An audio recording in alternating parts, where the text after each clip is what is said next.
I got to ask an interesting question on the interweb, and that's where I get most of these questions. And it was from a guy saying, hey, I built my own set of headers. First of all, bravo, man, good for you. But he said what he did was he used a MIG welder to tack the pieces in place, which I totally understand. Just point and shoot. It's easy to do, right? Well, here's the problem. He wants to come back now with a TIG welder and says, what do I do about those lumpy MIG welds or the MIG tacks?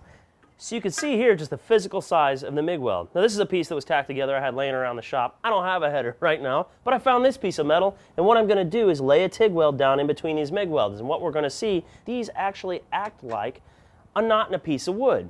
It's not just the fact that there's more metal here, it's that it's changed phase. Now that the heat's been introduced and been cooled off, it's a lot harder piece of steel here than I've got out in this area, for example.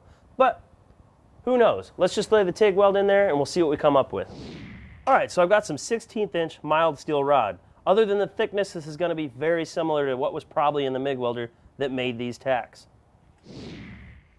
Alright, so with the TIG torch in place, I'm just going to go from one end of the weld to the next, and we're going to see what happens. Now look at how the torch acts. I can just bowl right over that piece like it wasn't even there, right? Let's go back and take a look at it now, though. Now you can see physically there's just a lot more material right there. That's going to be your major issue. You could just go back with a grinder and dig that out, but we'd have to be really careful and do some surgery, which is always worth it if you want a pretty weld. And the surgery and the careful part is not getting grinder marks on either piece of metal that we're welding. Just only grinding down that little weld and you should be fine. Save for the case of using stainless steel or something. That problem is only compounded for several different reasons. If you're welding a stainless steel header with a MIG welder, you're probably introducing mild steel into the stainless. It'll glue it together just fine. But now if you go back and want to polish that header or even just brush it, you're going to see a difference in that color. Also, the mild steel is going to rust where the stainless doesn't. We're going to reduce the size of this weld and then go back and TIG weld it.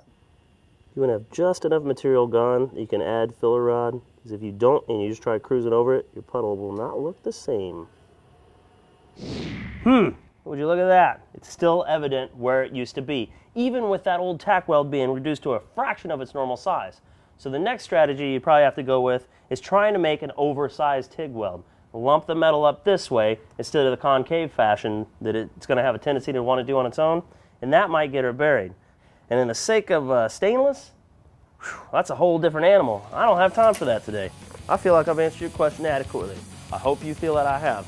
Otherwise, write me again. Send me some money and I will go on to answer more.